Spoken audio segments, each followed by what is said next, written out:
Buenas noches. Sean bienvenidos a Legal Web, a otro seminario, a otra sesión del seminario web. Me presento, soy el licenciado Eymar Gil. En ausencia del licenciado Felipe, es el que se encontraba programado para dirigir esta sesión. Él, por temas personales, por cuestiones laborales principalmente, no puedo estar ahorita en esta sesión. Sin embargo, pues yo voy a suplirlo desde ahorita. Muchas gracias a todos por su presencia, gracias por asistir a la convocatoria. El día de hoy continuamos con el seminario web en materia penal, el sistema penal acusatorio adversarial ante los desafíos actuales. Hoy con el tema que nos viene a impartir el doctor Carlos Alberto Mejía Rodríguez. Doctor, ¿cómo está? Muy bien, muchas gracias por la invitación. Qué bueno, me da gusto. No, gracias a usted por aceptar la invitación y por unirse a este esfuerzo que estamos realizando en conjunto con varios profesionales del derecho para difundir el conocimiento jurídico. Pues bueno, antes de comenzar y explicar la dinámica de la sesión, les pedimos amablemente que en caso de que ustedes estén ingresando con su micrófono encendido, pues tengan bien a desactivarlo para no interrumpir la charla. Posteriormente vamos a iniciar con la sesión, con la charla del doctor. Él nos va a compartir unas diapositivas que va a apoyar su exposición y al final de la charla ustedes tendrán oportunidad de hacer preguntas o comentarios. Para ello es necesario que en la parte del menú de aquí de la sesión Zoom levanten la manita. Está la función de levantar la mano para que les demos el uso de la voz y podamos pues tener esa comunicación directa con el ponente. Sin más que agregar, me voy a permitir, a ver, un segundito, permitir leer una breve reseña curricular de nuestro ponente. La verdad que es amplia, pero vamos a tratar de resumirla. El doctor es licenciado en Derecho por la Universidad de La Habana, es máster en Derecho Público por la Universidad de Valencia, España. Cursó un diplomado en Derecho Procesal Penal con mención a la ejecución de sentencias por el Instituto de Estudios e Investigación Jurídica de Managua, en Nicaragua. Esto fue en 2011. Y es doctor en Ciencias Jurídicas por la Universidad de La Habana, Cuba. Es director de Investigación Jurídica y Social Internacional del Instituto Peruano Veritas Univox de. Ha fungido como juez profesional, fiscal de valga la redundancia, de la Fiscalía General de República de Cuba y fue abogado litigante también en aquella localidad. En la actualidad se desempeña indistintamente como docente e investigador de diversas universidades, entre ellas la Universidad del Valle de Puebla, Universidad de Anáhuac en Puebla, el Instituto de Estudios de Investigaciones Jurídicas de Nicaragua, la Universidad de San Carlos de Guatemala y el Instituto de Estudios Penales del Centro de Investigación Interdepartamental de la Universidad de Calabria en Italia. Ha impartido docencia como profesor invitado en cursos de posgrados, diplomados, especialidades, maestrías y doctorados en diversos países, entre los que destaca Brasil, Bolivia, Colombia, Cuba, Guatemala, Honduras, México, Panamá y Venezuela. Asimismo, ha participado como delegado y ponente en varios eventos internacionales. Ha escrito más de 40 artículos en revistas especializadas de México, Perú, Costa Rica, Colombia, Brasil, Bolivia, Argentina, España, Suecia, Italia y Cuba. Es coautor de 20 libros y autor de los libros de Delitos, Asociación a la Contratación Económica, editado por la Organización de Bufetes Colectivos de Cuba. Esto fue en el año 2013. Como ustedes podrán ver, pues tenemos una amplia trayectoria del ponente. Vamos podemos continuar mucho tiempo para enlistar todo lo que él ha hecho, pero pues para no robarles más tiempo al doctor, pues vamos a darle el uso de la voz. Doctor, pues si no tiene algo que agregar antes que esto, pues le damos el uso de la voz y el auditorio suyo. Muchas gracias, Eymar. Un placer. Reitero el agradecimiento a ese colectivo de abogados que se esfuerza por transmitir la enseñanza, la capacitación, la superación. Me parece excelente y tengo que agradecerle también a Felipe Gil su gentileza de haberme invitado. También quiero saludar a los que están participando en esta charla. Vamos a entenderla así. Vamos a entender que vamos a compartir, ustedes y yo, algunas ideas en un tema que hay que decir que aún adolece de una dinámica práctica. O sea, tiene un contenido teórico importante, ha tenido también ya un contenido legal. Sin embargo, en el orden práctico hay que decirte que todavía aquí no se han tomado los toros por los cuernos. Y es algo entonces que me llamó la atención cuando llegué acá a México, interesado mucho por el nuevo sistema de justicia penal, interesado en todos los temas vinculados a la solución de conflictos. Y este punto siempre lo he tenido algo que focalizado como un elemento trascendental dentro del procedimiento penal. Hay que comenzar diciendo que todo ese influjo que se produce en Latinoamérica con los cambios normativos, instrumentales, que dan luego la oportunidad de tener a la vista ya un código procedimental de corte acusatorio, trae muchas cuestiones nuevas, trae realmente una proyección que en su proyección más, digamos, más amplia, se trata de una proyección garantista, sin duda, para todos, para todos. Ahí hay que mencionar el equilibrio que realmente nuestros códigos procesales en Latinoamérica han tratado de mantener.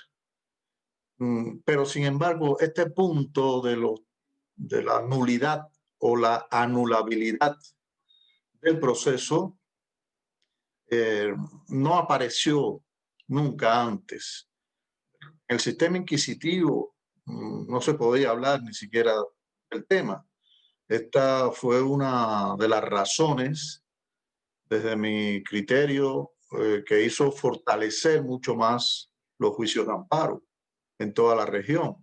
Y México entonces no escapaba, ni escapa aún a esta problemática de buscar la solución de determinadas irregularidades, anomalías, dificultades en el proceso por la vía de amparo.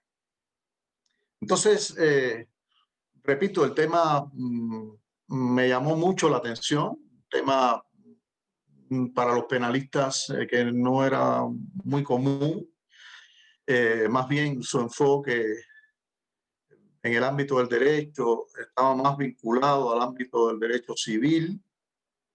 Sin embargo, empiezan a navegar por las aguas de nuestro sistema de justicia la posibilidad de declarar la nulidad del proceso. Y eso indiscutiblemente tiene una trascendencia importante. Sobre este tema se mueven otros tantos. El tiempo no me permite, ni es mi intención, hacer un abordaje de todo lo que va a estar, digamos, acompañando el tema de la nulidad. Bastaría mencionar, y así lo vamos a hacer en nuestra intervención, a dos aspectos básicos. Ya hacía algún comentario sobre el derecho a amparo y creo que también aquí resulta importante, se reafirma algo que desde hace un buen tiempo se viene insistiendo para legitimar mucho mejor nuestro sistema de justicia penal, que es todo lo relacionado con el control difuso de convencionalidad. Entonces, esas son dos de las cuestiones que acompañan a este tema de la nulidad por razones que quiero compartir con ustedes. Mi mensaje lo van a ver, mi intervención. No se trata de, en primer lugar, inmiscuirme en los asuntos internos de un código nacional que ha venido a despertar garantías procesales, que ha venido a reafirmar principios ancestrales del derecho procesal. No, no se trata de eso. Simplemente contribuir modestamente a darle un enfoque a este tema desde una perspectiva que la propia Suprema Corte de Justicia de la Nación ha logrado invocar. Entonces, con este mensaje, adelanto que no van a observar en mis palabras un enfoque crítico sobre el tema.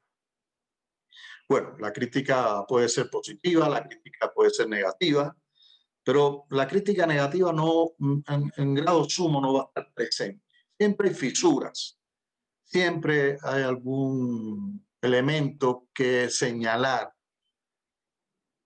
De lo que se trata, repito, es de despertar el interés de los que ahora participan y de los que pudieran estar interesados en estos temas, en lograr armonizar e integrar todos los aspectos que pueden estar contenidos en esta institución que, repito, es novedosa para todos los sistemas de justicia penal en Latinoamérica y es también novedoso, digamos, en el orden práctico, tal y como les expliqué. Si me permiten, voy a colocar las diapositivas que aquí traigo. Espero que la puedan observar, que nos va a permitir ordenadamente ir conduciendo nuestra intervención. Yo quiero comenzar por una frase, por un apotegma ya visto en el derecho romano sobre la nulidad. Fueron ellos los que abordaron con mucha puntualidad este tema. Bajo estas máximas, lo que es nulo no produce ningún efecto. Y eso va a tener también una repercusión actual, en tanto tenemos que tener claro que cualquier incidente en el que se pronuncie, en el que hay una proyección buscando la nulidad, va a declarar realmente la suspensión total del proceso o la suspensión parcial del proceso. Hablo de una suspensión que va a declarar nulo todos los actos anteriores acontecidos. Esto tiene también una trascendencia en aras de lograr en la impartición de justicia que no se nos escape derechos y garantías fundamentales, pero a contrapelo de este análisis nos vamos a encontrar también con una situación alarmante, vamos a decirlo así, sin ser apocalíptico, sin ser tremendista, pero va a ser alarmante porque anular un proceso pudiera dar motivos a pensar en impunidad. Esa irregularidad detectada pone en tela de juicio a las autoridades, pone en tela de juicio a la administración de justicia, pone en tela de juicio el Estado de Derecho. Y justamente de ahí la importancia que indiscutiblemente puede tener señalar un incidente de nulidad. La nulidad, tal y como se ha conceptualizado, tiene dos tipos fundamentales. Se menciona la nulidad absoluta y a la nulidad relativa o llamada también anulabilidad. La situación de invalidez que provoca la nulidad lo hemos explicado, puede tener efectos definitorios para el proceso o puede traer consigo una retroactividad, vamos a llamarle así, puede retrotraer el proceso a otro momento tal y como lo pudiera plantear la ley. En la nulidad absoluta vamos a estar hablando de que no va a haber otra trascendencia que no sea la invalidez del asunto. Y en la nulidad relativa pudiera retomarse, tal y como lo puede prever la ley, pudiera retomarse a otro momento procesal. El Código Nacional de Procedimientos Penales comienza a hablar de nulidad en el artículo 97. Hace un enunciado que es el que nos ha convocado a esta actividad, que vincula la posibilidad de que el juez declare la nulidad sin saneamiento o sin convalidación de actos, como es lógico, actos procesales, luego de haberse detectado una violación de derechos humanos. Esa violación de derechos humanos pudo haber sido detectada por una de las partes o pudo haber sido declarada de oficio. Y esto es algo también interesante. Hay una percepción a veces del proceso penal de que los jueces tienen una actitud pasiva en el proceso, evitando la contaminación. Sin embargo, ahora el artículo 97 le abre las puertas a un activismo del juez y permite que él tome la decisión de oficio cuando observe una violación de derechos humanos durante el proceso, en cualquiera de las etapas donde él pudiera estar involucrado. Aquí en las nulidades procesales será entonces importante lograr una declaratoria como resultado de la utilización de un procedimiento que también lo acompaña, que es un procedimiento incidental. Es interesante todo lo que se ha dicho también teóricamente con respecto a los incidentes. Los incidentes son juicios menores. Son juicios menores que se dirimen dentro del procedimiento principal, pero que está relacionado justamente al procedimiento básico y deja una secuela en el procedimiento. En el caso del procedimiento penal dejará una secuela, como ya lo estuvimos viendo, pero que tiene que ser planteado por los intervinientes o por de oficio y a través de ese trámite incidental invocar la violación que se ha detectado o que se tiene idea de que existe. La ley en el artículo 101 menciona cuestiones de procedimiento, cómo presentar el incidente, se dirime de manera accesoria, tal y como es propio del juicio incidental, y se puede presentar por escrito o también de manera oral. Y esto entonces es otro elemento importante de la declaración de nulidad por incidente, a través del incidente, toda vez que ya no basta con hacerlo por escrito y pudiera presentarse incluso verbalmente en cualquier etapa procesal.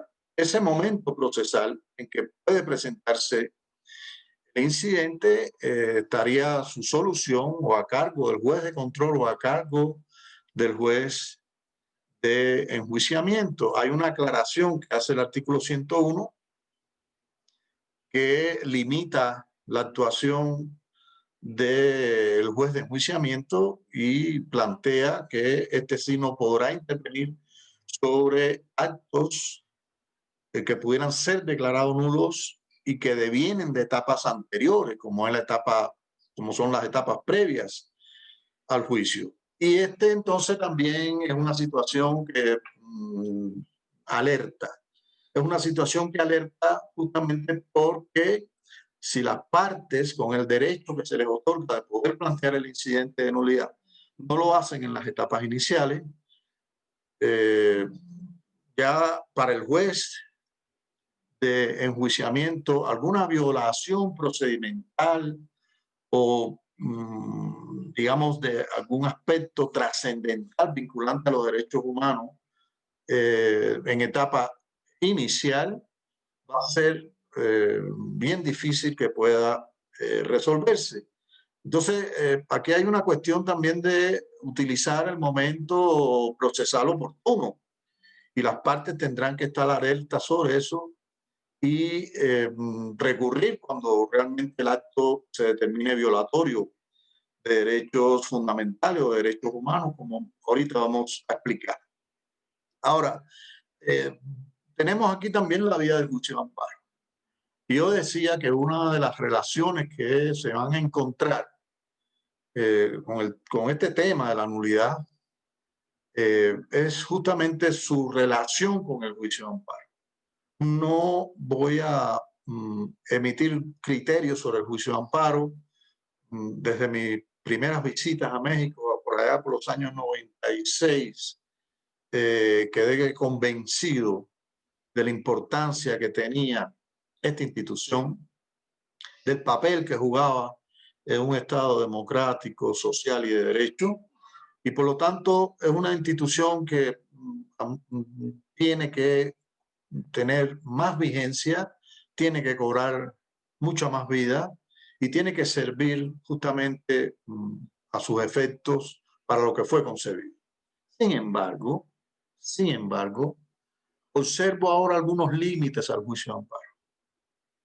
Observo algunos límites, no tanto en las facultades que puedan tener las partes de presentar el juicio de amparo, sino que la esencia, la búsqueda de una solución a través del juicio de amparo se puede anticipar en esfera penal a partir del planteamiento de nulidad, siempre y cuando estaremos en presencia de una violación de derechos fundamentales. Y eso es relevante. ¿Por qué? Porque también desde que empecé a llegar a este maravilloso país, escuché también muchas quejas con respecto al juicio de amparo. Y una de ellas tenía que ver con el exceso, con ese incremento de invocar por esta vía la solución de determinados conflictos y luego una respuesta en su mayoría porcentual negativa en contra de las pretensiones de las partes. Y esto que pudiera ser debatido en el orden práctico, aquí ahora, visto lo que está planteándonos la ley, me invita a pensar de que debe disminuir, si lo hacemos correctamente, si el operador del sistema de justicia, si la parte procesal y si tenemos un juez responsable de su actividad, debe disminuir el juicio de amparo luego que se detecten violaciones de derechos fundamentales. Y debe disminuir porque tenemos la intervención bien prematura en un momento importante del proceso que va a aliviar una carga para el proceso y va también a determinar una prontitud en la solución de esa violación. Entonces es un aspecto, digamos, importante que vamos a tener en cuenta en esa relación que vamos a tener entre las cuestiones vinculadas con la nulidad y aquellas que tienen que ver con el juicio de amparo. Alguien hizo un dibujo ahí, parece que, no sé si es que no le gustó la diapositiva, ¿no? Espero que haya sido un acto, que no tenga nada que ver con eso. Bueno, aquí están las técnicas de presentación del incidente, tampoco me voy a detener mucho en esto, vienen en la norma. Ya decía que puede presentarse verbalmente, que se le puede invocar a través de la autorización que nos va a dar el juez a partir de plantear ese incidente de nulidad, y también posteriormente y autorizados para ello hacer el planteamiento de los fundamentos jurídicos, de las cuestiones fácticas que han estado presentes y que son necesarias para declarar la nulidad.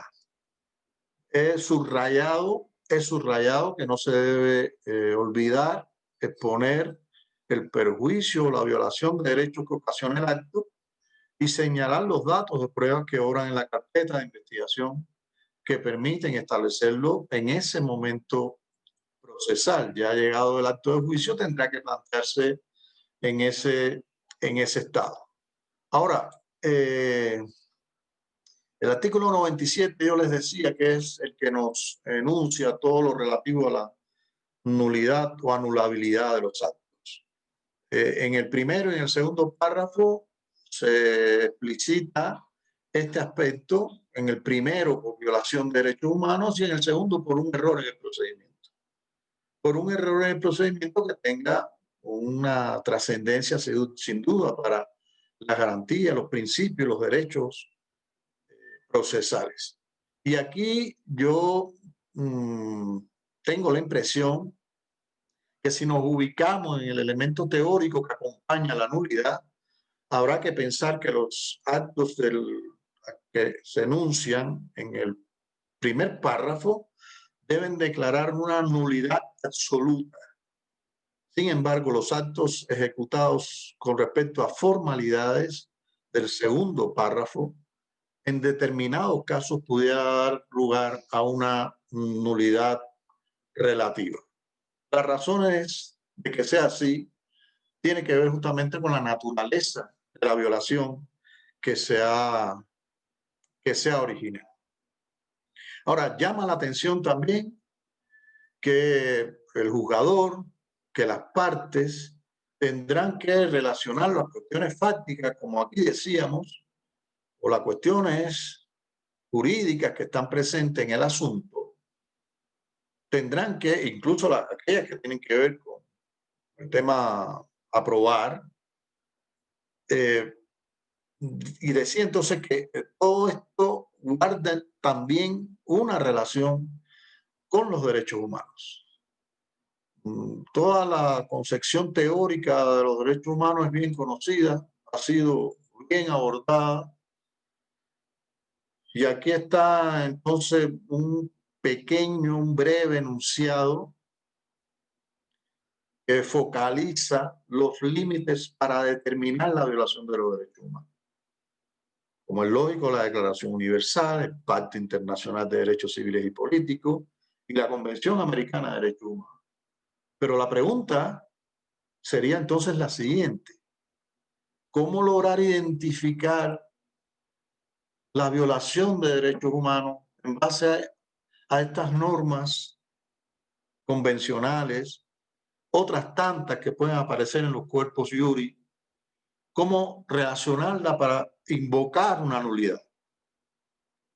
Y en esa búsqueda, en primer lugar, me hizo pensar necesariamente en la importancia del control difuso de convencionalidad.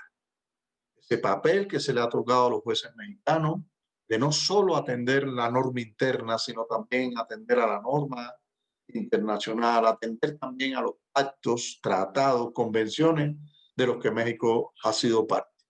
Por lo tanto, se nos abre también aquí el abanico a la hora de tomar una decisión. O sea, ¿cuál será el marco jurídico para poder, nacional o internacional, para poder hacer la invocación de que se han violado los derechos humanos? Y el papel del juez, entonces, se reafirma el papel del juez, en tanto no bastará examinar la norma interna. Tendrá que tener en cuenta, para declarar esa nulidad o esa anulabilidad, tendrá que tener en cuenta los pactos, las convenciones y los tratados firmados por México. Aquí hay algunos pronunciamientos, no creo que el tiempo me dé para detenerme con la exactitud que lleva, pero hay cuestiones procedimentales vinculadas con derechos y con garantías judiciales planteados en estos instrumentos. Ahí está el artículo 7 sobre el derecho a la libertad personal, aquí está el artículo 8 sobre las garantías judiciales. Aparece también en la Convención Americana todo un catálogo sobre los derechos de las personas, incluso privadas de libertad. Tenemos aquí una vinculación, una relación, y ahí está el carácter sistémico que tiene el derecho. Aquí tenemos una vinculación directa con los pronunciamientos procedimentales, pronunciamientos que aparecen en el Código Nacional de Procedimiento Penal, que reafirman y ratifican la plataforma en la que se mueve esta convención, como es el derecho a no ser obligado a declarar, el derecho a ser asistido a un defensor, en fin, hay un correlato de derechos y garantías que son las que también el juez tendrá que tener en cuenta. El artículo 483, por su parte, también se incorpora a lo que se había planteado con anterioridad para poder declarar la nulidad, y en el momento de modificar o revocar la sentencia, hace un enunciado sobre la nulidad de la sentencia por transgresión de derechos fundamentales. Y dice que en estos casos el Tribunal de Alzada modificará o revocará la sentencia. Plantea además que si ello compromete el principio de inmediación, ordenará la reposición del juicio en los términos del artículo anterior. Y aquí estamos en presencia entonces de una nulidad relativa. Es decir, habrá que retrotraer el proceso a este momento donde se vio afectado ese principio básico también del derecho procesal en un sistema de corte acusatorio, que es el principio de inmediación. Ese acercamiento que tienen que tener necesariamente las partes y el juez con todo lo que forma parte del debate, con el objeto del proceso y con el objeto del debate. Ahora bien, llama la atención que antes hicimos referencia en el artículo 97 a violación de derechos humanos. Y ahora el 483 nos habla de derecho fundamental. Y la pregunta pudiera ser de otro tipo. Bueno, ¿cuál es la diferencia? ¿Qué nos sitúa ante un derecho humano y qué nos sitúa ante un derecho fundamental? Yo traigo aquí los criterios de Pérez Luño, catedrático español, que estableció las marcadas diferencias a conciencia de que las dos nociones, tanto de derecho humano como de derecho fundamental, se imbrican. Que existe una interrelación entre ambas, pero hay elementos que la distinguen. Y esto que pudiera ser una fisura del legislador, creo que habrá que tenerla en cuenta en el futuro, porque la declaración de nulidad debe estar acorde a violaciones de derechos humanos. Las violaciones de derechos fundamentales tienen también una mirada muy cercana a los derechos humanos, pero como lo vamos a ver, se amplía también aquí el abanico de posibilidades y habrá situaciones en las que, lejos de afectarse el proceso y declarar su inexistencia, incluso será más conveniente, por razones de aplicación coherente de la justicia, sanar la irregularidad y continuar con el proceso, siempre que sea posible.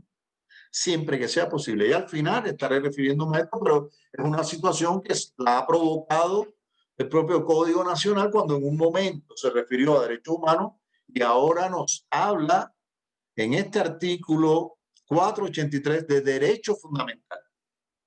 Bueno, Pérez Luño dice que no es lo mismo, y yo coincido, ¿no? O sea, los derechos fundamentales, estamos hablando de derechos humanos positivizados. Estamos hablando de derechos humanos que aparecen ya en el orden jurídico de los Estados de Derecho. O sea, la concepción de derechos humanos tiene una visión deontológica, como ahí aparece, son valores indiscutibles, asociados también hacia derechos naturales de las personas. Ahora, cuando lo traemos y lo positivizamos en nuestras constituciones y en nuestras normas de desarrollo, ahí estaremos hablando de derechos fundamentales. Entonces, repito, la presencia de estos dos momentos, de estas dos situaciones, de estos dos pronunciamientos puede provocar una confusión, puede provocar algún criterio, puede provocar una interpretación que habrá que en su momento salvar. Habrá que en su momento salvar. Mucho más cuando vemos los pronunciamientos de la Suprema Corte de Justicia de la Nación. Aquí está el lugar de referencia. Ahí está el sitio, el link, el enlace. Para los que estén interesados, puedan tomar ahí una captura de pantalla y salir a buscar esta información, que a mí me pareció relevante, también importantísima, y me confirmó la necesidad de delimitar en la norma derechos humanos y derechos fundamentales en materia de nulidad. Ya en fecha tan cercana a la puesta en vigor de la reforma procesal, año 2014, apenas 2, 3 años, ¿no?, de que entrara en vigor el Código Nacional de Procedimientos Penales, no, 2 años aproximadamente. Apareció este libro publicado en la página de la Suprema Corte de Justicia de la Nación titulado Derechos Humanos en el Sistema Penal Acusatorio. Pues bien, tampoco puedo detenerme y por eso los invito a la búsqueda de esta referencia importantísima para lo que estamos hablando. ¿Y qué hizo la Suprema Corte? Bueno, la Suprema Corte mencionó la relación directa entre derechos humanos y derechos establecidos en el Código Nacional de Procedimientos Penales. Algunos, incluso, aunque no están nominados, entran dentro de el catálogo de los artículos que contempla la norma procesal. Entonces, la Suprema Corte no habló de derechos fundamentales. La Suprema Corte habló de derechos humanos en el sistema penal acusatorio. Y cuando vamos entonces a ver cada uno, pudiéramos pensar, sin lugar a dudas, de que para solicitar el incidente de nulidad por violación de derechos humanos, el referente puede ser el criterio de la Suprema Corte de Justicia de la Nación. Ese criterio se basa en abundante en diferentes momentos procesales, diferentes etapas del proceso y en la condición de los sujetos procesales de las partes en cada una de ellas. Aquí, por ejemplo, está enmarcado en la etapa preliminar o de investigación, en los derechos de las personas imputadas. No voy a leerlos, bien amplios esos derechos. Luego aparece los derechos adicionales de las personas imputadas que se encuentran privadas de libertad. Otro grupo de derechos que cualquier violación de esta naturaleza pudiera dar lugar a nulidad. aparece luego los derechos de las víctimas. Y miren ustedes la cantidad de derechos que la Suprema Corte ha entendido cercana a los derechos humanos, y por lo tanto yo lo asocio con los temas incidentales. El derecho de las personas imputadas y, bueno, aquí está, otros derechos adicionales a las personas imputadas privadas de libertad, y aquí está otros derechos de las víctimas. Fíjense ustedes, una cantidad bien importante de derechos que fueron recorridos. Aquí están los derechos durante la etapa del juicio oral. O sea, estos tendrían que ser resueltos por el juez de enjuiciamiento, tal y como alerta el Código Nacional. Derecho a la presunción de inocencia, a la información de su derecho, a un intérprete, en fin. Una cantidad importante de derechos humanos que, desde mi perspectiva, son más derechos fundamentales que derechos humanos. Correcto, a partir de las explicaciones que dije. Otros tantos en juicio oral aquí, el derecho a las víctimas.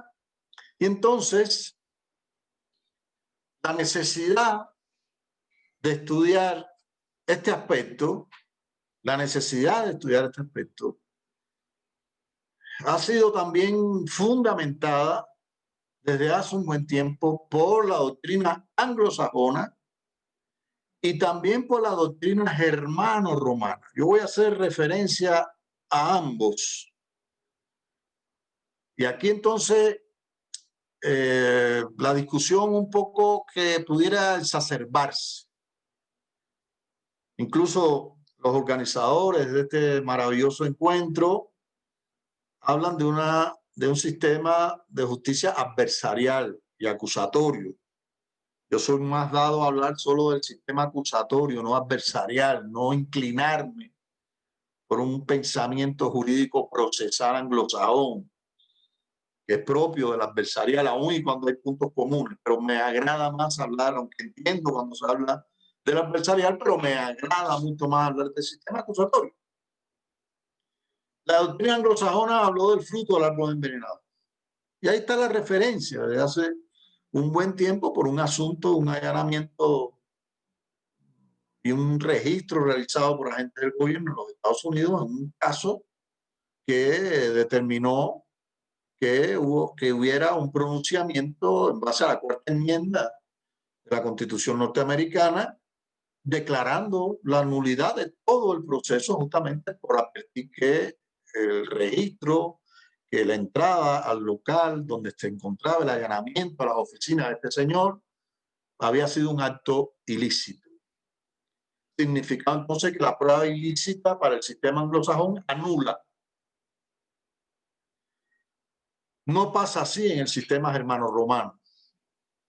No pasa así en el sistema que estamos acogidos y que el referente que les traigo es de la doctrina española. Ahí está la sentencia, aquí está la sentencia del Tribunal Supremo Español del año 2002, que lejos de hablar de la teoría del fruto del árbol envenenado, como el sistema anglosajón, nos habló de la teoría del descubrimiento inevitable. ¿Y de qué se trata esta teoría del descubrimiento inevitable? Que ante una irregularidad, una ilicitud en el proceso penal, no es necesario declarar la nulidad absoluta. O sea, dice, las circunstancias inevitablemente hubieran llevado al mismo resultado. O sea, significa que si yo hago un registro ilícito, pero allí ocupé drogas con las cuales se está traficando, el proceso penal iba a concluir de igual manera. Por lo tanto, esta violación no debe trascender al proceso penal y declarar su nulidad. ¿Por qué? Por las razones que le explicaba. Pudiera provocar un acto de impunidad. Cuando usted anula todo eso, lo ve arriba para la casa. Entonces, esta teoría, el descubrimiento inevitable, invita más a tomar, es muy amplia. pero hay que corregir a los funcionarios que violentaron, hay que buscar el saneamiento indiscutible del asunto, a diferencia de esta teoría del futuro del arroz envenenado. Y ante la disyuntiva en que estamos, tal y como le he venido planteando, ¿qué decisión tomar? Si aceptamos derechos humanos o aceptamos derechos fundamentales, ¿qué esa trascendencia jurídica puede tener el aspecto de nulidad? Creo que este es un asomo de lo que pudiera devenir. Por lo tanto, ya concluyo con algunas propuestas. Siempre son peligrosas las propuestas cuando no se ha hecho una investigación científica. Pero me he atrevido a hacer propuestas del eje Ferendi y del eje Data. Es decir, conforme a la norma, yo creo que en algunos supuestos de derechos humanos entendidos por la Corte Suprema que se constituyen como derechos fundamentales, pudiera permitirse el saneamiento o la convalidación ante la violación de algún acto procesal que pueda ser saneado o convalidado. Y por otro lado, del eje Ferenda, orientar a los juzgadores la conjugación de los derechos fundamentales establecidos en la Constitución con aquellos que recoge la Declaración Universal de los Derechos Humanos y la Declaración Interamericana de los Derechos Humanos. Un tema, repito, para concluir, que no es un tema pacífico, que no es un tema que pueda de una pincelada analizarse, requiere realmente de una profundización en el estudio para no violentar las garantías, los derechos, los principios del procedimiento penal y para lograr que se invoque la justicia correctamente en nuestros sistemas. Termino con esta palabra, esta frase célebre de Séneca o Séneca: perjudica a los buenos quien beneficia a los malos. Entonces, cuando tomamos una decisión que pudiera ser saneada pensando en que basta con el quebrantamiento, basta con la ilicitud para declarar la nulidad del proceso, pudiera atentar contra los buenos, pudiera perjudicar a los buenos y pudiera beneficiar a los malos. Esa es mi intervención. Agradezco una vez más la invitación y quedo entonces dispuesto a responder alguna pregunta que se quiera realizar. Muchas gracias. La verdad que muy interesante. Se oye un poco cortada tu voz, Eymar. Bien. Ya me escuchan bien. No sé si es que alguien tiene el micrófono encendido ahí, pero ¿Me escuchan bien? ahora te escucho mejor, Muchas gracias por la charla, por todo lo que nos ha expuesto en este tiempo. La verdad que una perspectiva muy interesante la que abordó, evidentemente sin entrar en detalles respecto a cómo, de la forma, sino más bien respecto al fondo, todo esto que abarca las nulidades en tema de justicia penal, incluso abarca hasta otras áreas, ¿no? Todo lo que usted nos comentaba podemos escalonarlo a otras materias, siempre y cuando se trate de este tipo de circunstancias de violación de derechos humanos, ¿no?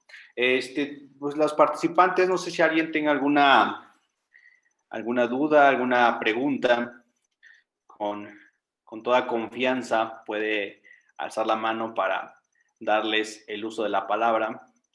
Si gustan, si de otra forma, también podemos hacer la participación en el chat y con gusto aquí nuestro ponente podrá contestar. Sí, estoy viendo en el chat una pregunta, ¿no? Lo demás son algunos pronunciamientos sobre el material, en fin. Tenemos ahí a Me Beatriz. parece una de Jesús Manuel, es la que tengo yo aquí en el chat. Una pregunta, sí, de Jesús Manuel. Un saludo, Jesús Manuel. Dice Jesús Manuel, ¿la vas a leer tú o la leo yo? Sí, se la leo si gusta, dice, para Adelante, tener ese intercambio, adelante, ¿no? muy Dice bien, muy Jesús bien. Manuel, ese saneamiento, en mi percepción, pudiera afectar el principio penal indubio pro reo. ¿Pudiera ampliar el expositor cómo se evitaría esa afectación? A ver, primero, el principio de indubio pro reo rige en un momento procesal. Es necesario primero aclarar, porque tenemos indubio pro reo, pero también tenemos indubio pro societa. Entonces tenemos indubio pro societa cuando hay intervención del Ministerio Público a favor de la sociedad. Ambos pudieran afectarse, tanto el principio de indubio pro reo como el principio de indubio pro societa. Y Jesús Manuel, de lo que se trata es de que si el incidente por violación de derechos fundamentales ataca una de los derechos o garantías fundamentales que afecta este principio, el juez pudiera valorar la nulidad del proceso. Es muy controversial, fíjate. Indubio pro reo invita al juez a tomar la decisión más favorable. De eso se trata el indubio pro reo, de que ante la duda, ¿verdad?, la decisión más favorable sea a favor del reo. O sea, habrá que ver en el caso en concreto cómo se manifiesta esa duda con respecto a la violación de un derecho fundamental. El juez no debe en sus fallos ser dubitativo. El juez no puede en sus fallos plantear dudas. El juez aparece en la etapa del juicio oral bajo este principio, pero después inclina su balanza hacia una verdad que ha sido demostrada en el proceso, a favor o en contra, y ahí ya rompe con el principio de indubio pro reo.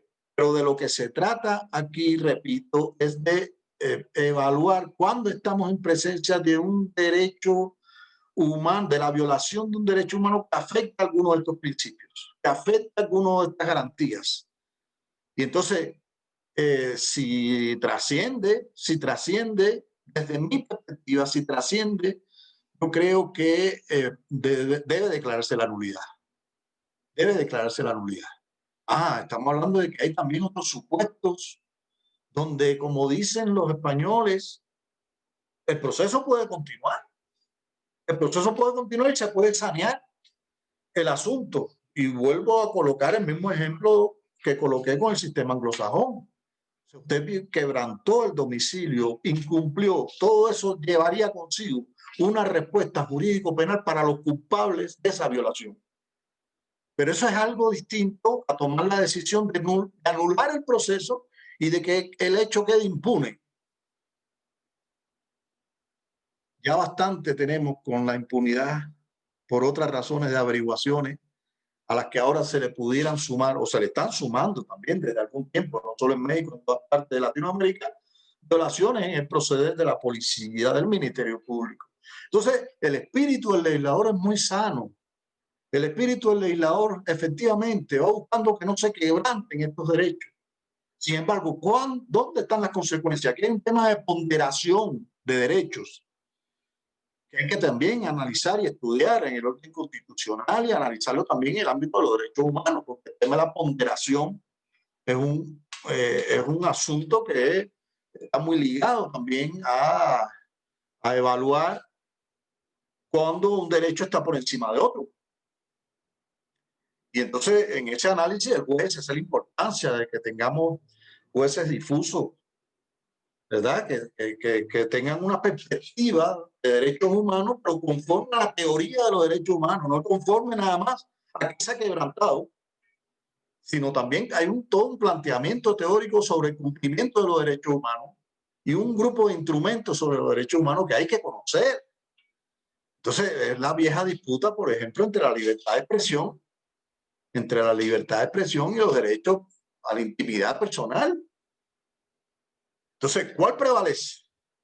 ¿Cuál está por encima? Es una decisión jurisdiccional, sin duda. Yo en eso respeto Correcto. Sin embargo, mi invitación es que este tema hay que estudiarlo de esa manera, ¿verdad? No bastó entonces con el legislador procesal para decir, ya, vamos a poner la nulidad y cuando aparezca una violación de derechos humanos, ahí mismo se acabó el proceso.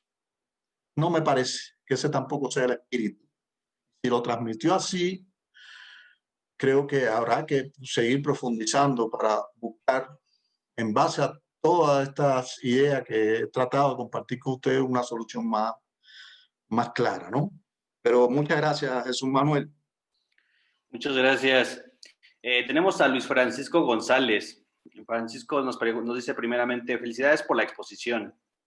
Una pregunta, ¿el saneamiento o convalidación de los actos violatorios de derechos fundamentales son los relacionados con los casos de excepción al fruto del árbol envenenado?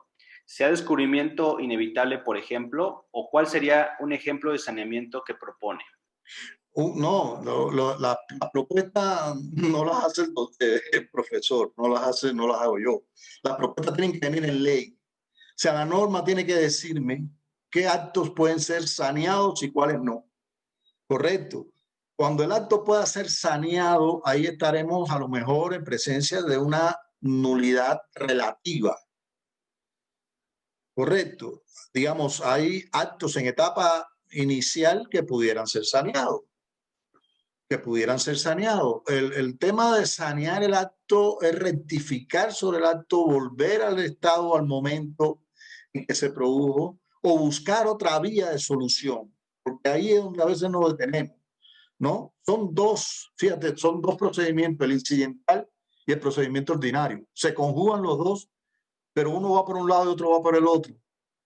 Correcto. Lo que pasa es que los efectos que tiene el juicio incidental recae sobre el juicio ordinario. Pero ese planteamiento tendrá que hacerlo la norma, y creo que lo hace en algunos momentos. Ahora no recuerdo con exactitud, pero creo que sí. Pero el juez, creo que hay una oportunidad, creo que lo leí efectivamente en el 101, cuando él dice que el juez ahí puede volver cuando un tema de violación del principio de inmediación se puede retrotraer el proceso a la etapa en la que se cometió la violación. Y con respecto a lo del fruto del árbol envenenado, eso es propio del sistema anglosajón, como dije, que va buscando la ineficacia, discúlpenme, la inexistencia completa del proceso.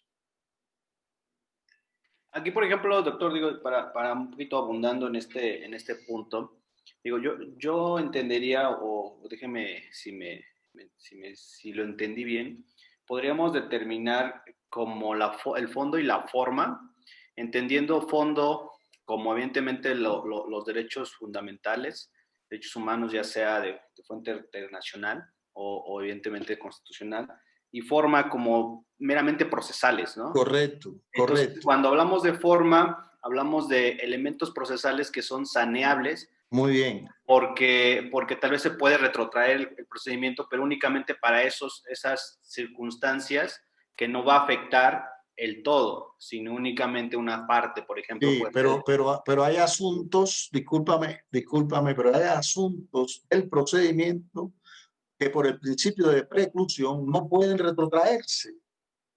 ¿Está claro? Sí, claro, habría que atender el caso en particular. Claro, y entonces ahí es donde yo llamo la atención, porque el legislador, al parecer, en ese ánimo de querer dar más garantías, vinculó derechos humanos con derechos fundamentales. Los derechos humanos son insustituibles, correcto, son intocables. O sea, sobre eso no se puede discutir. Una ausencia de derechos humanos da lugar a la nulidad completa del proceso. Yo no tengo duda en eso. Mi duda surge cuando yo entonces digo, el juez puede revocar el asunto a través de, una vez que se haya violado derechos fundamentales. ¿A qué se refirió? Después entonces la Corte Suprema me hace un relato de todos los derechos de las partes, del acusado, de la víctima, en el proceso como parte de derechos humanos.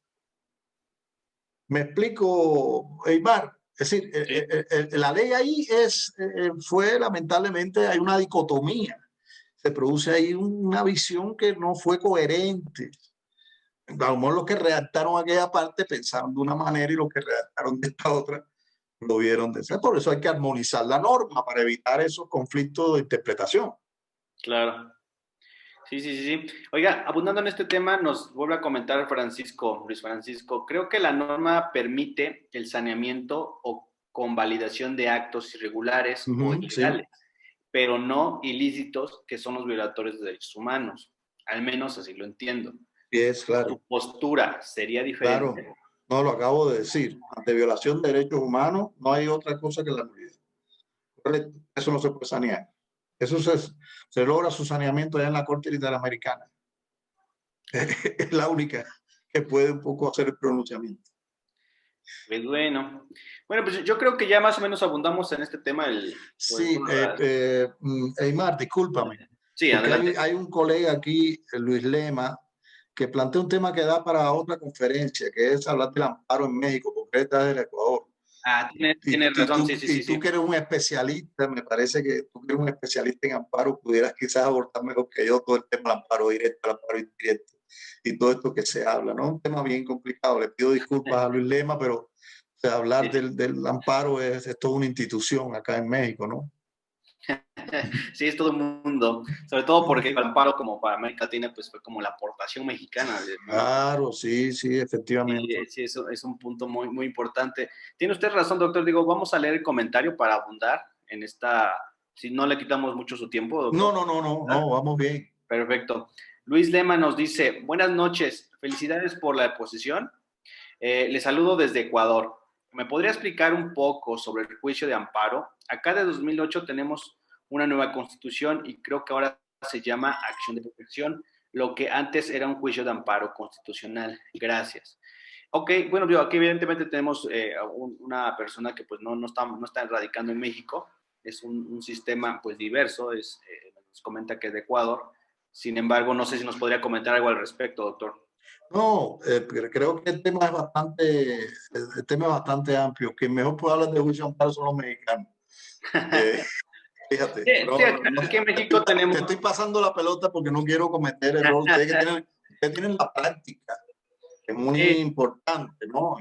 Y me agradaría si tú pudieras sintetizar, creo que de eso se trata, este tipo de intercambio, ¿no? Tú has presentado, ¿no? Determinados juicios de amparo. sí, Eh, desde luego. Sí, a sí, final del día, el juicio de amparo, para digo, al menos acá en México, viene siendo la vía extraordinaria, ¿no? uh-huh, Una vez que se agote el medio ordinario, que por ejemplo puede ser el juicio, evidentemente el juicio penal y la segunda instancia, es cuando viene el Poder Judicial de la Federación y revisa. Por eso hablábamos hace un momento, como le comentaba, fondo y forma. claro, O iudicando, o sea, estamos hablando de dos extremos diversos. Hablamos de fondo, hablamos de forma. Digo, si hablamos de fondo es únicamente revisar si se interpretó correctamente la norma.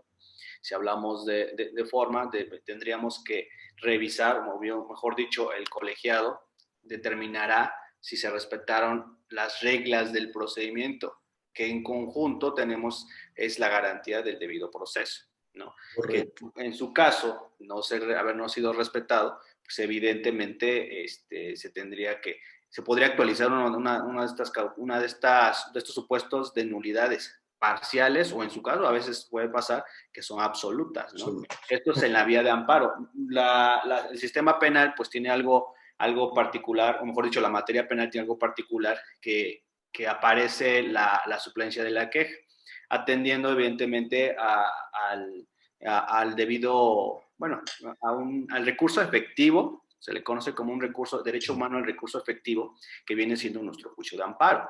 Se materializa en el amparo directo precisamente porque es cuando ahí revisamos toda la secuela procesal. Tenemos también nosotros acá en México un amparo indirecto, pero bueno, eso ya atiende a otras circunstancias que regularmente son fuera del procedimiento. Fuera del procedimiento es cuando podemos a nosotros acudir al amparo indirecto, pero son otros supuestos diversos. En el caso que nos compete actualmente, que estamos hablando en esta sesión, nos va a atender más el amparo directo. Pero insisto, atiende precisamente a esto que usted comentaba, y todo eso lo vamos a ir viendo, evidentemente, dentro del desahogo y sobre todo de los conceptos de violación que podamos hacer en un amparo directo.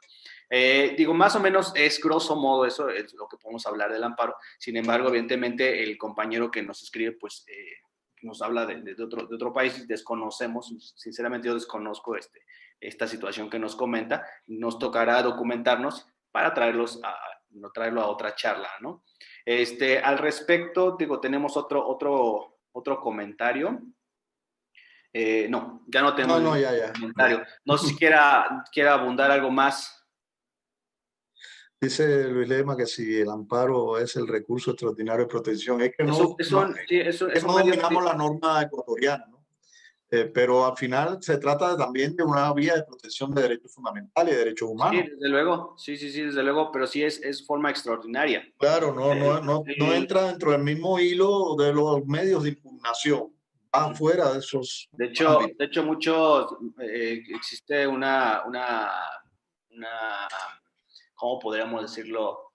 Una corriente anterior que ponía al juicio de amparo como un medio de impugnación, decían que era un recurso, lo cual no lo es. Es erróneo, ¿no? Claro. Porque es un juicio aparte, o sea, tiene por su propio organismo, es como tal un juicio y es un medio extraordinario, porque si fracasan, o mejor dicho, se agotan la primera instancia y la segunda instancia, y ya viene este medio extraordinario para poder revisar que se haya cumplido con todos estos elementos. Aún y cuando, Eymar, aún y cuando a veces se utiliza como medio de impugnación. Sí, desde luego. Las malas praxis. Sí, efectivamente, a veces todo se decide ahí arriba, ¿no? Pero mucho dependerá de cómo se desahogó el juicio. Muy bien. Sí, hay muchos, digo, no hablando de materia penal, pero por ejemplo, hablando en otras materias, muchos abogados a veces tratan de crear a veces sus propios vicios durante el procedimiento y lo van dejando, evidentemente, ya llegar hasta este punto. Logran que ese vicio procesal, pues ya sea que reponga el procedimiento o a veces pues logren un resultado totalmente diverso al que en su caso el juzgador de primera instancia, de cualquier materia que sea, lo haya determinado, ¿no? Pero insistimos, evidentemente es otra, podría darnos a otra plática, que pues evidentemente ahorita no nos vamos a inmiscuir mucho en eso, pero pues no sé si tenga algún otro comentario, doctor. No, excelente. Una vez más, agradecido primero también por las intervenciones, muy interesantes y muy precisas, ¿no? Agradecerles a ustedes, a los que están participando y nada, si uno contribuye modestamente con un granito de arena en el conocimiento, ya se siente satisfecho y creo que al menos mi impresión es que hemos logrado los objetivos, ¿no? Sí, pues sí, muchas gracias, extraordinaria ponencia a todos. Les recordamos que pues esta sesión está siendo grabada para que la puedan consultar posteriormente en el canal de YouTube de Legal Web. Ahí se suben todas las sesiones o igual en la página. El doctor igual, no sé si nos quiera compartir alguna red social donde lo puedan seguir. No tengo. Tenía un blog, pero ya no. Y entonces, ya es mucha chamba. El blog hay que alimentarlo como un tren de leña y de carbón. Hay que todos los días ponerle madera y ponerle carbón. Pero nada, pero ahí estoy a la disposición de ustedes, ¿eh? Pues sí, ahí en el canal de Legal Web vamos a tener el video completo para que ustedes puedan reproducirlo una y otra vez, si es que así lo desean, evidentemente, y poder incluso citar o irnos a las citas que nos puso usted en sus diapositivas, poder leerlo con más calma. Y pues nada, ojalá y podamos vernos otra vez. Muchas gracias por su tiempo. Qué bueno que se dan el tiempo ahorita en viernes, que pues a veces es difícil, ¿no? Pues ya es fin de semana, estamos cansados, pero hay que ir preparándonos para lograr de excelencia, ¿no? Pues nada, sería todo por mi parte. Muchas gracias a todos, insisto. Nos estamos viendo en la siguiente sesión. En redes sociales les vamos a compartir de quién se trata y el tema.